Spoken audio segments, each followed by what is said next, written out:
Welcome, and thanks for joining us. My guest today is Julian Setian, the President and CEO of SOSi. Julian, thanks so much for being here. Well, thanks for having me, Terry. SOSi is a really interesting case. You started as a language services firm, and now you're a mid-tier government contractor with a pretty broad portfolio. Tell us how you evolved the company from its origins to where it is now.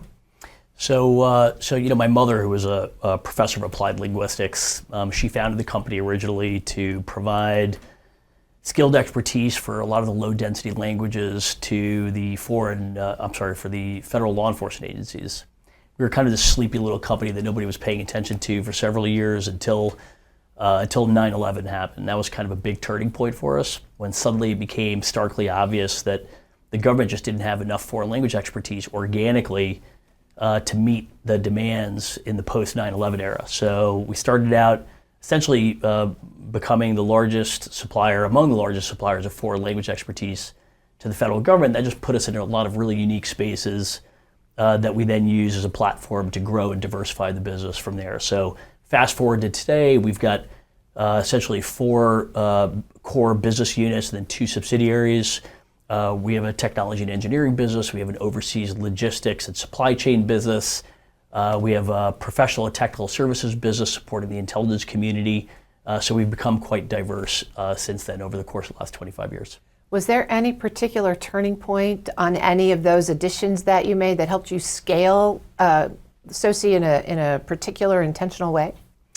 So we became acquisitive in the 2016 timeframe, and that was thanks to, in no small measure, to the banks that finance us. I mean, to this day, JP Morgan has been an extraordinary partner for us, helping us to grow and diversify our business. But that was really kind of the big turning point. I had made a commitment in 2016 to make a major acquisition each year from that point onward, and we've come close to holding that commitment since then. But really, in this industry, this is the ultimate roll-up industry. If you don't factor M&A into your growth strategy, it's really hard to scale and become $1 billion+ business. So you really grew SOSi without small business set-asides or outside equity. You grew that internally. What holds all of those lines of businesses together for you? At the end of the day, it really doesn't matter if the government's buying F-16s or services. There's a certain methodology to doing business with the government. And once you master that methodology, you can not just grow, but you can diversify very, very quickly. And so, at our core, we're a national security contractor. We follow the budgets very closely, but we make sure that our capabilities and the solutions that we offer are very closely aligned to whatever the national security imperatives are of the nation. And so what really kind of binds it all together is that we've got this sort of mission-oriented focus that permeates just about everything we do. And we're national security contractors first, everything else second. As you think about the space that you're in, it's very competitive. There are major primes. There's lots of folks trying to get in on the small business side. You sort of sit in the middle. How would you say SOSi differentiates itself? Is it agility? Is it depth? Is it special technical knowledge? What sets you apart? I tell our people all the time, it's not what we do that sets us apart, it's who we are. We are the largest privately held company in the space that has no outside institutional capital in the business. What that basically means is that our planning horizons tend to be a lot longer. We take the long view on almost everything that we do.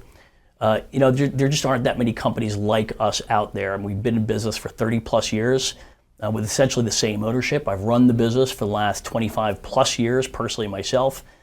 So it's really kind of the personal touch and just sort of this family-oriented atmosphere. So yes, we're a family-owned business. We really, try to push that culture down to the very last person within the organization. Let's explore that culture for a minute, because you've described a very unique ownership structure in this environment, family-owned, family-operated, and yet in the national security space, you've got to work with folks who are highly technical, highly cleared. How do you keep current in the job market and at the same time hold to that family culture? Again, I think we've never had a hard time selling ourselves, as it were, to the talent pool. People are generally attracted to us if they have an entrepreneurial mindset, If they want to be close to the customers, we tend to have our intimacy with customers and their missions tends to be a lot greater than I think the ownership structures of some of our largest competitors in the space.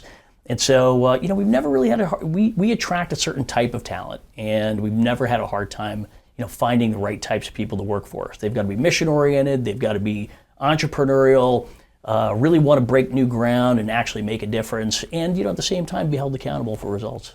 I would imagine your workforce is fairly distributed, as your clients would be. So how do you keep that culture sort of streamlined and focused when folks are out in all different kinds of places? So we're in 16 countries today. We've operated in close to 40 around the world over the course of the last 25 years. Maintaining a common culture across distributed work locations is an age-old challenge in this business because so many of our employees work in customer spaces.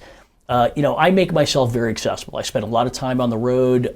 We hold regular town halls with employees. Really genuinely, and then of course, over the course of the last 10 years, technology has become such that it's become a lot easier to communicate key messages and themes with a distributed workforce. And so really it's just about staying engaged, staying plugged in, keeping a very flat organizational and decision-making structure, and really spending time out in the field in the trenches with your employees. You mentioned that one of your lines of businesses is tech integration. How do you keep SOSi on the front edge of technology adoption, and then how do you bring that technology through to your clients? So, I think the industry is at an inflection point right now where, innovation really does matter. It's not just empty talk.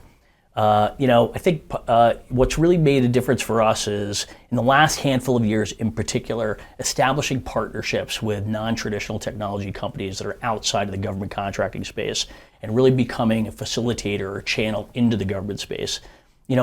Forming strategic partnerships with pure tech firms that are not government contractors first or tech firms first, government contractors second, particularly those with tried and proven commercial industry capabilities. That's really an important part of the growth process. And I think what's really set us apart in the last couple of years, we've a lot of the changes that are taking place right now in the federal acquisition world, so FAR 2.0, which a lot of people have made a lot of, a lot of those changes really play to our strengths as an innovative entrepreneurial business.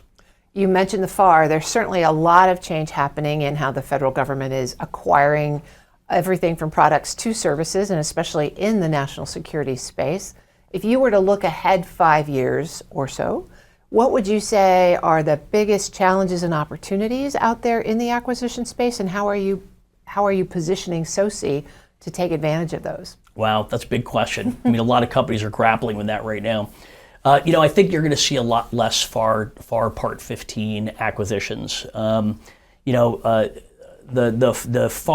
way the FAR is evolving, there's going to be a preference placed on companies that offer commercial solutions. So in other words, technologies and approaches that have already been tried and tested in the commercial space, and the use of OTAs has become extremely prevalent.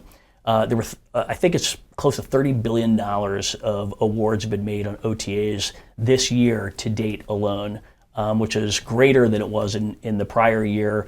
Undoubtedly, that number will start to increase. Again, this is when innovation really matters. And so, I think you're going to see an increase in FAR Part 12 acquisitions, unique capabilities that are brought to the forefront that have already been tried and proven in the commercial sector, and then scaled through best-in-class vehicles through FAR Part 8. The way we are adapting to the new marketplace is we're looking for opportunities to productize things that we do. So we have a collection of products, so real no-kidding IP that we own, that we've developed in-house, or that we've acquired through acquisitions. That we're really kind of leading with technology at this point, leading with those products, and also looking for opportunities to identify clusters of services that really genuinely are differentiating. So things that we do that other competitors don't do, that we can then productize, build some brand awareness around, and then lead with those as we approach the marketplace. Very much back to what differentiates you in a very competitive space. That's true. All right. I'd like to thank today's guest, Julian Setian, the President and CEO of SOSi. I'm Terry Gerton, and you've been watching the series discussion Fed Pulse, Government Contractors to Watch, sponsored by JP Morgan Chase. For more on this discussion, visit federalnewsnetwork.com and search JP Morgan Chase.